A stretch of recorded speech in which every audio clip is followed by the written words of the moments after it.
African rock Python வாழ்க்கை வட்டம் life cycle. பெண் பாம்பு 20 முதல் 100 முட்டைகள் இடும். பாதுகாப்பான இடங்களில் துளை குகை வைக்கும். தாய்ப்பாம்பு முட்டைகளை சுற்றி பாதுகாத்து சூடாக வைத்துக் கொள்கிறது. சுமார் 2 முதல் 3 மாதங்களில் முட்டைகள் உடையும். குட்டிகள் எக் டூத் கொண்டு முட்டையை உடைத்து வெளியே வரும். நீளம் 45 முதல் 60 சென்டிமீட்டர்.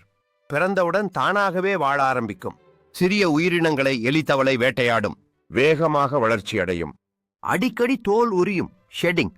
இன்னும் பலவீனமாக இருப்பதால் எதிரிகள் இருக்கும். நீளம் 3 முதல் 6 மீட்டர். அதற்கு மேல் கூட பிடித்து நெரித்து இரையை கொல்லும், கன்ஸ்ட்ரிக்டர். உணவு பறவைகள், குரங்குகள், சிறுமான்கள். ஆயுள் 20 முதல் 30 ஆண்டுகள். பெரிய பாம்புகள் இணைந்து இனப்பெருக்கம் செய்கின்றன. பெண் மீண்டும் முட்டையிடும் வாழ்க்கை வட்டம் மீண்டும் தொடங்கும்.